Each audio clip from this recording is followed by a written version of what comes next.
have been made, we have dealt with them. Our officers have dealt with them, and we are dealing You've with them. ignored it for 40 years. The Sikhs now, you've ignored it for 40 years. The Sikhs come forward and challenge the authorities about the situation, but it was brushed underneath the carpet. And 40 years, Sikhs are a minority in this country, population-wise. I will say that, yeah. The white population is the majority, but people, you have woken up. When did it become police policy to bail rapists as big guys? And you know that they've done something, and you've got DNA, so you know that's right, and it's a lead to a conviction.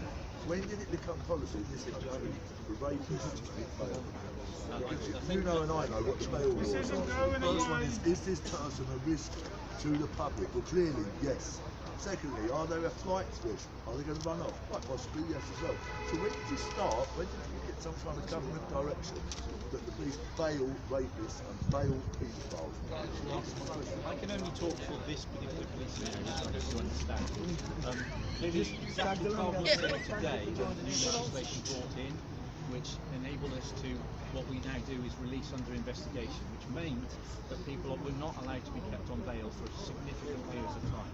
Now, I cannot give you the information as to whether or not there are, as you say, rapists within Telford. Telford police kept it quiet for 16 weeks. A 19-year-old girl was raped, and the person you arrested for it, and I believe you're going to be charging, has been bailed. Why and how is that happening? And I can't talk about individual cases. I hope you understand. Yeah, judici, I get that as a general policy. What I can say is that every single individual who comes into this police station, if they need to be released, there is a risk assessment done around them. That absolutely goes without saying. So if you're a risk assessment, you're a rapist, you are a risk. That risk assessment is not strong enough. Things need to change. From every ground in the country. Were you afraid to be called a racist, officer? Were you afraid to be called, a racist by men from my community? Is that what stopped you from acting out your duties? Why did you allow criminal activities to take place for 40 years? That's what I want to know. And that's what we will investigate, and I promise you I will get a response to this area. It's not just rape, it's racially motivated rape.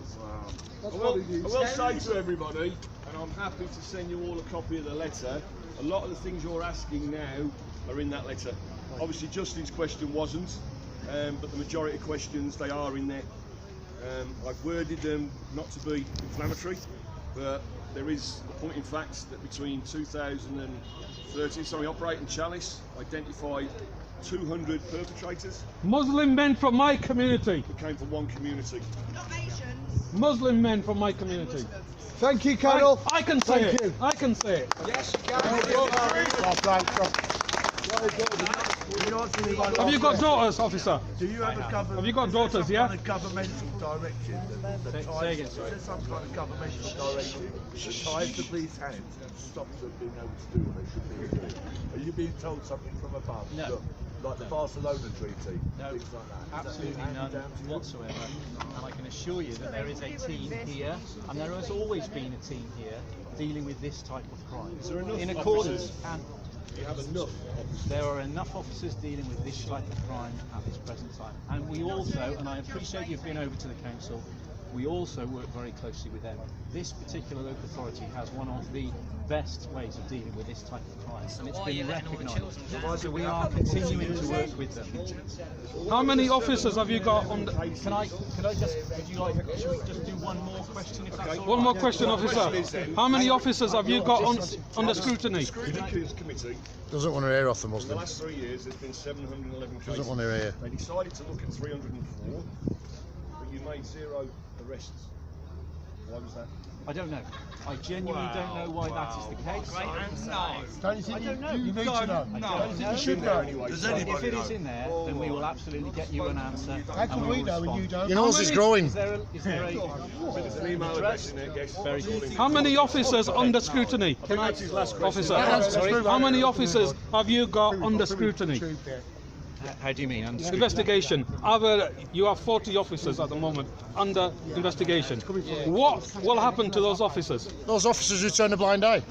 No, they won't turn a blind eye. I they don't have, quite they've already done understand it. your question. You mean officers investigating this type of No, crime? no. 40 officers are under investigation for their turning a blind eye on the 40 years of rape. Okay, well, if that's the case, and I'm not aware of that number. That is the case. It's in the papers. It's in the papers.